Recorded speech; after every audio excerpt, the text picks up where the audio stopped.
single day I'm gonna make something great. That's my way. Every single day I'm gonna make something great. What's up, YouTube? This is your girl Diversified, aka Keisha, and it's been a while since I've been on here, but I was cleaning up today, and of course this is December. It's almost a new year. So much has happened this year, especially with COVID, and then I've had a couple of deaths in my family, pretty close, an aunt and a cousin. I have family members who have contracted COVID, and I also, just having to take time off from work for my mental health. So I thought about vlogging, and I'm also thinking about doing a podcast. So, like, every time around this year, every time around this month, excuse me, I always try to make a list for the next year. So I've been doing a lot of self-care, self-love activities, but I do find myself to be very stagnant with a lot of things that I try to do, or I have all these marvelous ideas or business ventures, and I may get started, and then there's always something that's like a block. So it's always like, okay, what is going on? Why I can't follow through with some of the things that I desire. Now, I won't take away from the goals that I've met. Like, I have set a goal to have, let's see, was it 4 pieces of paper before I turned 45. So I got got my bachelor's in 2011. I got my master's in 2015. Had my cosmetology license and my cosmetology instructor license. So those were my 4 pieces of paper. And I actually got that before I even turned 43. So I was like, okay, so what's the next goal? So you've met that goal. For many people it may not know, many should know, I had a vertical sleeve bariatric surgery on November 5th of 2019.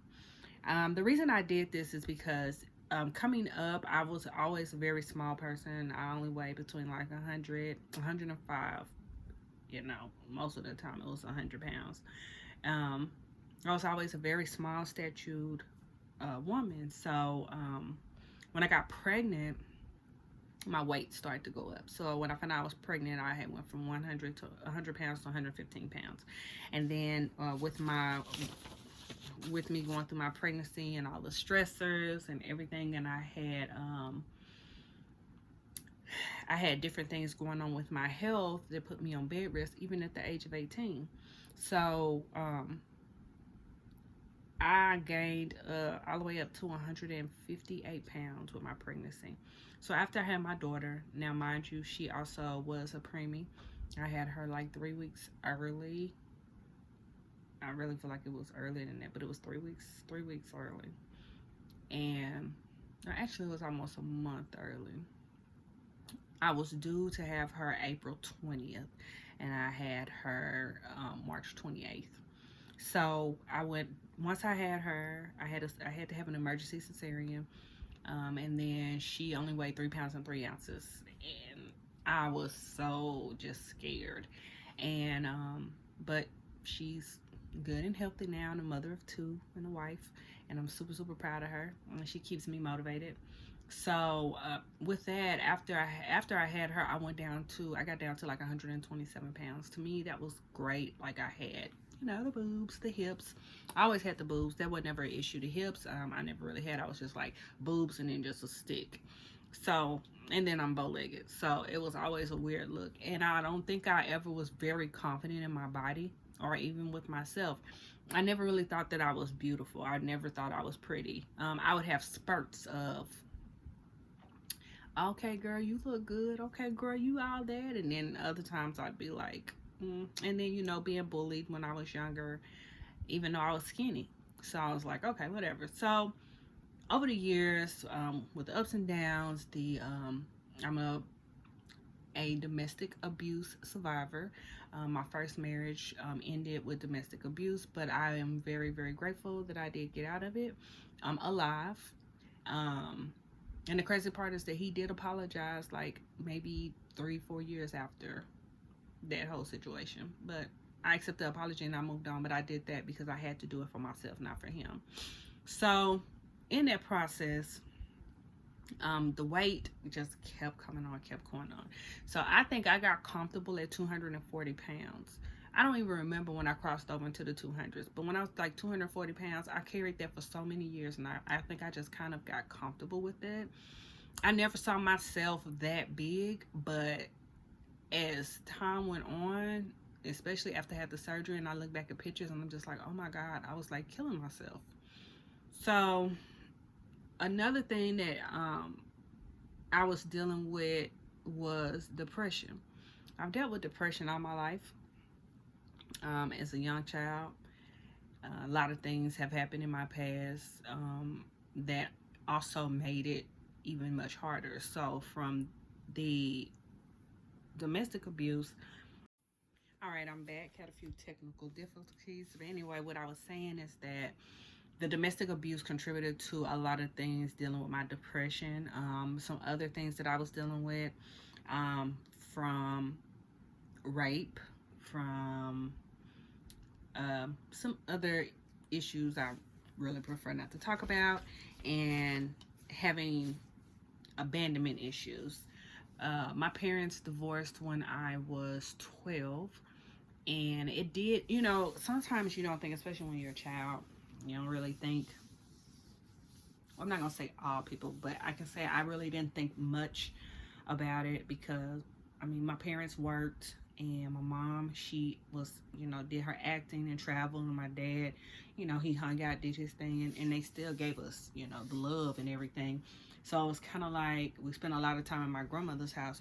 So it was kind of like, not, I guess, really not accepting the fact that this was something that was going to be a new norm. So of course we were with my mom, and we did visit my dad quite a bit in Texas. And then, just life happened.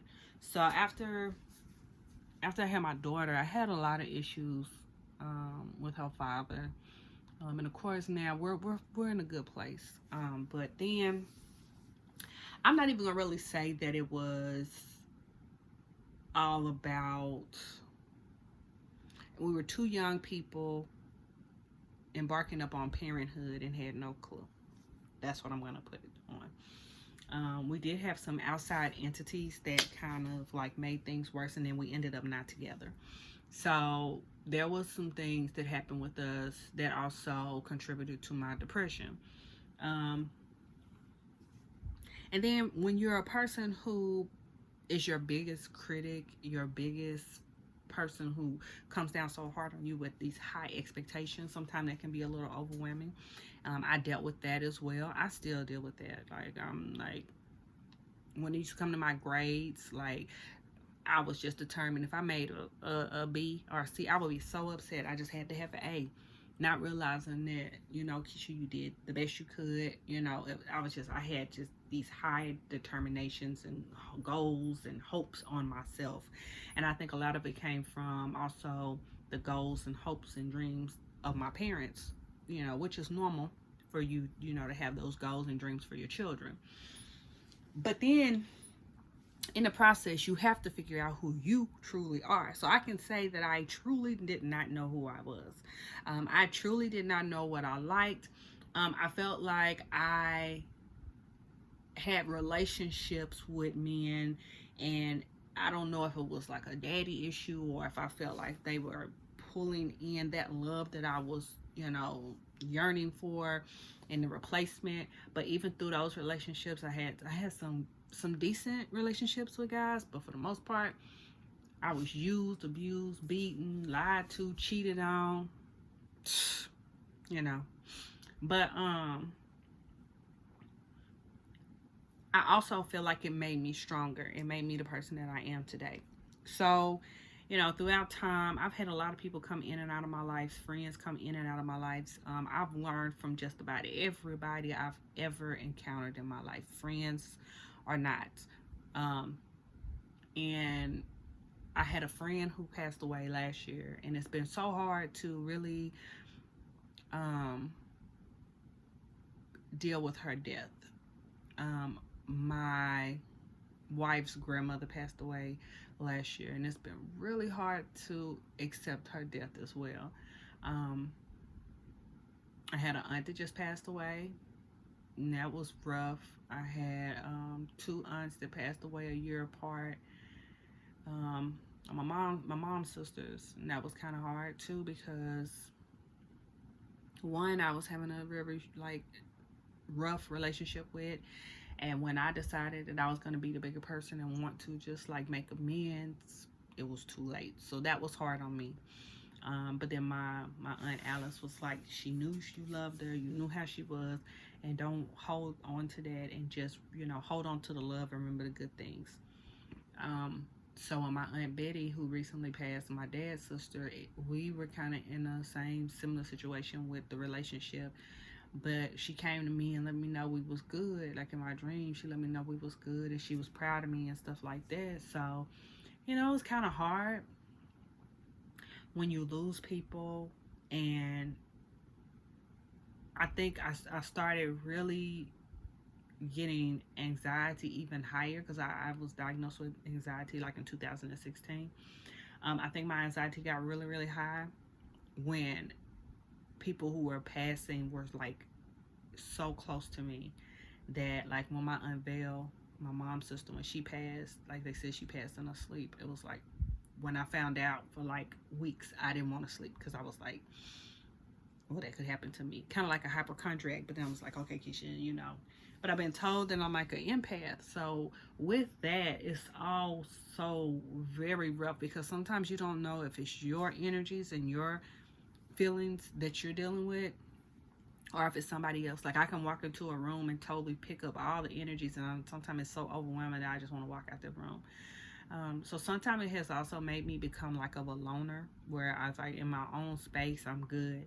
But if things are so riled up and I can just see myself pulling that energy, it is, you know, I want to get on that track of learning how to maneuver and control what I allow to come in and not, because it does affect my life. It actually also has affected my marriage, my current marriage that I am with me and my wife.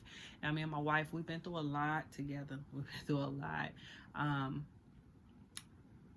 This time last year, we were not in a good space. We were on the brinks of divorce. And we had just lost our grandmother, who was her mother.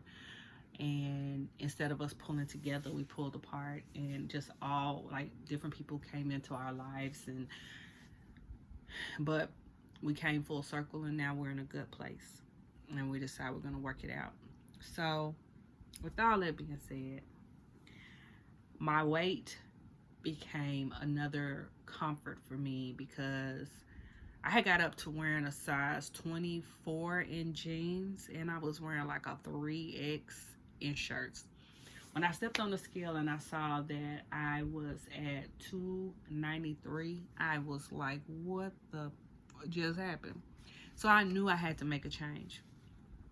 I had a friend of mine at work who had the surgery. Actually, a couple of friends at work. One, she was just getting ready to have her surgery, and the other one had already had her surgery like 4 years ago. And we was talking about it, and then I was just like, I'm so tired of getting cut on, because I had just had a cesarean in 91. I had my hysterectomy in 2013, and then I had my parathyroid surgery done in 2015. And I was just like, oh my God, I'm so tired of going under the knife. I'm so tired of, you know, anybody, I don't know, like some people are really cool with surgeries, but it's just that thought of when you go under, like, am I gonna wake up? What, like dealing with the pain. I think that's also the biggest thing, is the pain. But anyway, we talked about it, and I was like, okay, fine, cool, I'm gonna go ahead and have the surgery. So I went through the process and everything. Now, mind you, during this time, I was still helping taking care of my wife's grandmother, who she had cancer, and she was on hospice, battling between work and making sure I was there for her, because she needed 24-hour care. And then my wife was in school in South Carolina. It was so much stress on top of that. So when I had my surgery, now her grandmother passed away in September, and my friend that I had moved to Nashville with, she passed away like 2 weeks after that in October.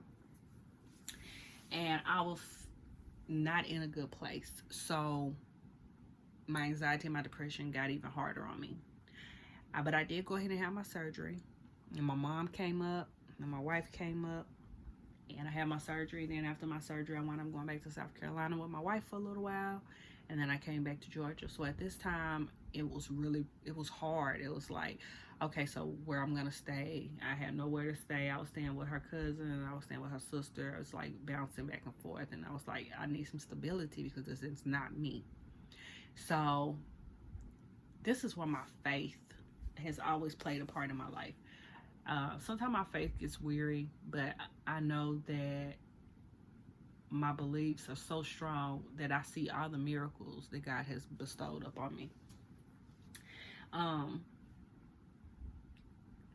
Even though sometimes you question things, it's just like, okay, but I still got to stay centered. So the meditation and doing yoga has also helped, but I'm not practicing it as much as I should, but I definitely know that it works as well. Another thing that I'm into is like crystals and smudging and all of that. And some people be like, oh, that's like witchcraft. And I just think it's just a way of cleansing. It's like whatever your beliefs are. I don't feel like it's like one belief that you just have to have. I believe that there's a unity of beliefs that you can have, but it's all about what works for you, not because people feel like, oh, well, this is what you should do or whatever. I mean, people say they feel like I should have hair on my head, and I feel better with no hair on my head, like you can see. And now my hair is growing back, and guess what? I'm gonna cut it off again because I'm tired of bleaching it. Even though the bleaching is like the thing, like, oh, people's like, oh, that's your style, Before I was bleaching my hair, and I cut my hair off. Oh man, you need to keep your hair short. You got the face for it. I just feel like you just need to do whatever makes you happy. It's not about the other person or, these are the beauty standards. The beauty standards is what's within you, that your own beauty standards. We're all different and unique and divine creatures created to be unique. So be unique regardless. So, anyway, after my surgery and then, my birthday was coming up. And this was last year. My birthday was coming up. And I was so at that point of I had nothing. I feel like I had hit rock bottom, I feel like, okay, all I had was a vehicle. I didn't have a place. And then my friend Tasha that lives in Georgia, she was my blessing. So another door was open, and I walked through it, and I found some security. So through that process, I was still dealing with me and my wife, trying to figure out what we were doing or whatever. And it was hard. But as time went on and we were back and forth, we finally found our balance. I'm going to say we found our balance once this pandemic hit. She was getting ready to go on spring break, and then it was like school shut down. We were between two houses. I had went on leave because mentally I needed a mental break because mentally I was breaking. Many people don't really talk about mental health, and it's not like a dark cloud to talk about, because I feel like definitely as Black people, we have dealt with so many things, our ancestors included, where some people feel like they're just strong, they're just a strong race. I mean, we also sometimes needs to go lay on that table, on that chair, and lay down and talk to somebody. You know what I'm saying? That couch is like, we need to talk to somebody. It's all cool talking to your family and your friends, but sometimes you need somebody who's not going to be biased, and somebody's going to keep it real with you. Not saying that your family and friends won't, but it's a way to kind of get everything off of your chest. So I'm all for therapy. I've seen several therapists. Some good, some bad. I can really say like my best one was Miss Rosemary in Nashville. Before I even got married, but I was going through so many things relationship wise that I didn't really realize when I had to sit and do the homework of how I was dating the same type of person, just in different people. So it all came back to how I felt about myself, So after I had the surgery, the weight was coming off. It was just coming off. It was just coming off. So I went from 293 was the highest weight. When I had my pre-op, I had got down to 283. So I lost 10 pounds in like a week and a half because they put me on a liquid diet. And then I had my surgery. Like, basically, my pre-op was the day before my surgery. So on the 4th, I had my pre-op, and then I had my surgery on the 5th. So when I went back on the 18th, I had lost 20 pounds. So I got down to like 263. So I was like, okay. So the first thing I noticed was in my face, in my neck, and you can still see it here. It's like, oh my God, like I got a neck. And it's crazy because looking at old pictures, I'm just like, what was going on, Keisha, you know? And then I noticed in my hands and in my ankles used to stay swollen.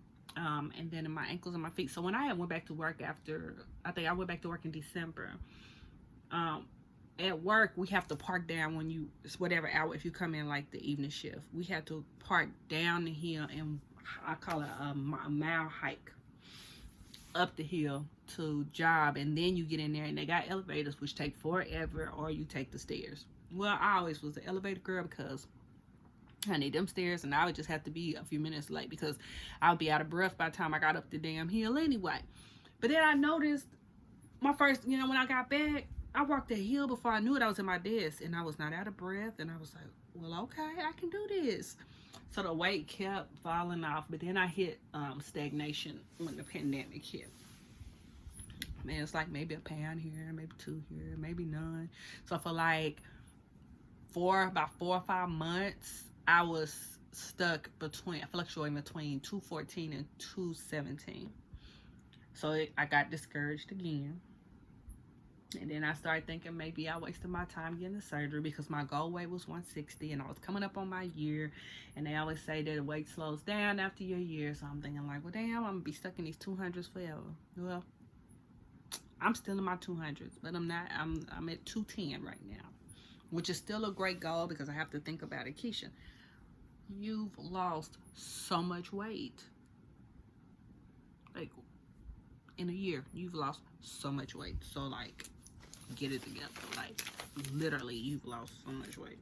But in my mind, I'm like, I'm still, when I look in the mirror, I still see that same 293-pound woman, which it's not uncommon. But yeah, so basically I've lost 73 pounds, which is good in a year and a month, because it's December. So now my next goal is I have to lose 25 pounds to have skin removal surgery. Now, I've decided, of course, this is going to be my last surgery unless God forbid, something else come up. My wife really didn't want me to have it, but then she, realized it was like my skin, the loose skin is in my stomach area, all the way across the bottom.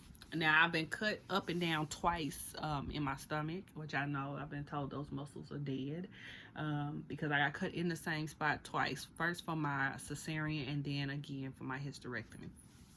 So even with me losing the weight, I still have these pouches just hanging at the bottom. So my goal is my doctor said we're going to give it about 6 months, so really 5 months.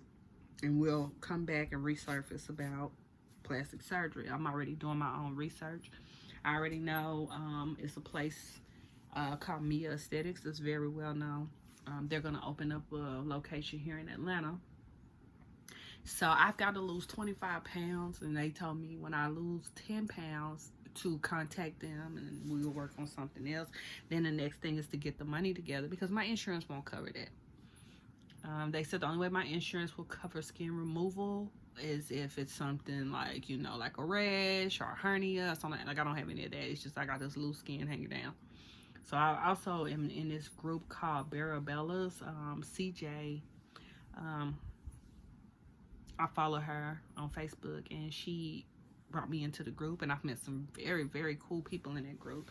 Now, some people have gone and had plastic surgery in other countries like Mexico. I saw that in Dominican Republic. Cost-wise, cost-effective when it's out of the country. But I still have to lose more weight before I can even have that. So I decided I wanted to have the mommy makeover. I was just going to do a tummy tuck and have the skin removal done and just call it a day. But I want to have my breasts lifted, and then I want to have the skin removal, and then I want to have a little fat transfer to the booty, but not much. I'm not trying to have this big old badonkadunk. I just want, you know, nice shaped up, basically. So anyway, that's my new goal. So I was cleaning up, fixing my bed and stuff, and I came across my good old goals, 2020 goals. I wrote this sometime in November or December last year. So I was like, let's go through these goals and see exactly what I have or have not done. So, yoga classes, meditation. I got 25 goals. Yoga classes, meditation, self-care routine, Brazilian wax, move, have a V-steam, body scrub, and facial, mani and pedi. We'll do some get some lashes done, get a new car, file bankruptcy, go to church more, travel, get some credit repair done, start a savings and budgeting, do like an image revamp, have better health, eat better, get my cosmetology license reciprocated, possibly get into some real estate, start a new job, have more self-love, spend more time with family, and start a business. So, out of those 25, I've done everything but 13 of them. So, today is the 13th. How about that? So, I got 13 things to do before the end of the year. So, I've done the yoga classes. I do meditation. I've started a self-care routine, which my bath water is waiting on me now. I've never had a Brazilian wax, but guess what? My friend Tasha's daughter, Bree, does them, and I'm going to set my appointment to see what she has, because, honey, she be booked up. She don't be playing. And let's shout out to Wax You ATL. Yeah, know about it. Find her on Instagram, Wax You ATL. And that's wax, W-A-X, the letter U, ATL. I've done a V-sting. Probably would do another one, but so the Brazilian wax, and then move. I have been thinking about moving, so that's still kind of in the air, but it probably won't happen this year. But if it does, that'll be on the list. So I've done a mani and pedi. I've had lashes. I haven't got a new card. That's also on the list, hopefully this year. Filing bankruptcy. I'm going to take the bankruptcy and the credit repair and savings and budgeting and put it all in one bubble. So I may not file bankruptcy this year, but I probably will go ahead and get some credit repair so I don't have to file bankruptcy. So I got to do that. Going to church more. With the pandemic, it's been kind of hard. So I will watch church, you know, on video, on TV and stuff, like on Facebook and stuff. So I can say, yes, I've done this. So technically I have 13, not 13. I have 12 things I need to do. I have traveled. For our anniversary, we went to Panama City, and that was in August. And then I had to go to Arkansas I went to Arkansas 3 times actually. So I went for my grandson's birthday in September, and then I went for my aunt's funeral, and then we went for Thanksgiving. So I've been to Arkansas 3 times this year. Image revamp. So the image revamp is going to be, since I've lost this weight, I'm now down to a size 16 that I've been stuck in a 16, like I said, during my stagnant time. So I've got a pair of 14 size jeans that I can get up. I just can't button them yet. So they my go-to gold jeans. I'm going to also, I think I was going to just stay bald. I think I was going to keep my hair off. I'm tired of bleaching it. If I do go back to bleaching it, I may possibly do that in the summertime, but as of right now, and my hair grows so fast, today I'm going to shave it off today again. I just shaved it off like maybe a week ago, and it grows back so fast, and you really can't tell I got some hair up there, but I got some hair up there.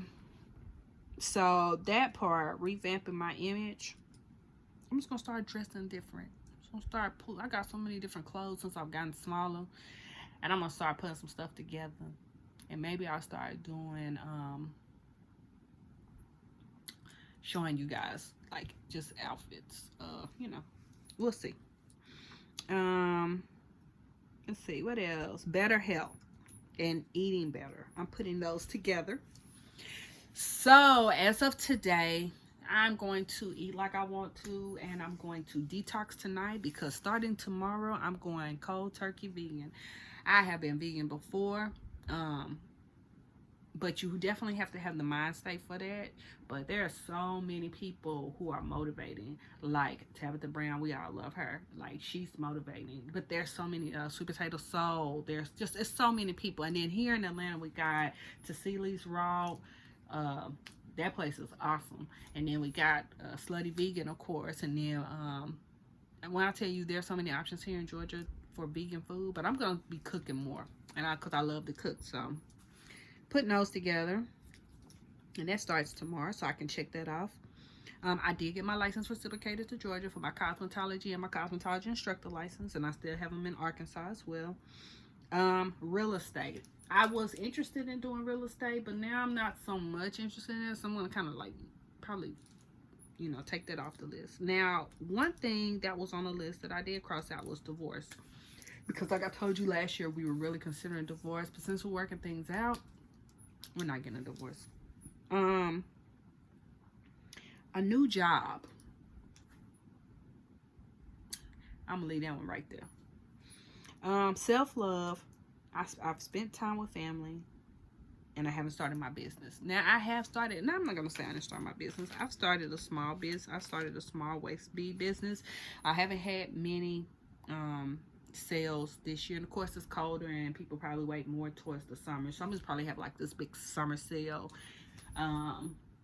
because I really enjoy making those waist beads. But I'm also going to start like a body butter, a body scrub, and scalp scrub, lip balm, facial and scalp oil. I'm going to start some little, you know, little thing for self-care. And I've also started this little cleansing kit, where you basically have sage, salpato, palo santo, and then the stones, the chakra stones. Then you have a little shell where you can burn your sage in, and then there's incense, champa incense, and Florida water, which is so good, and white candle for purity and cleansing. And I think that's all that's in it. But anyway, I'm starting to put those kits together and put them out there, and those would be some good Christmas gifts. So yeah, I've done quite a bit on my 2020 goal. So what I'm gonna do, probably on the 28th of December, I'm going to write down my 2021 goals, because I know some of these goals that I have not done are going to overlap into 2021. So whatever I can get done out of the 12 that I haven't done, I'm going to do those. And then anything that I know is going to be a prolonged, like the credit repair and everything, is going to lap over into 2021. So anyway, I'm going to get up. I'm going to finish what I was doing. And then tomorrow, I'm probably going to try to vlog again and show you how my day is going to start with what I'm going, because I'm going to juice today. So I have my juices. That's another one of my businesses that I need to get off the ground too. So I'm going to make a list of goals of each business that I know that I've already started dabbling in. And also, I'm a hairstylist, so I have a lot that could bring me a lot of money. So now I'm manifesting that I'm a money-making magnet, as my daughter says all the time. So let's get it. I appreciate you guys. I love you guys. Until next time, deuces.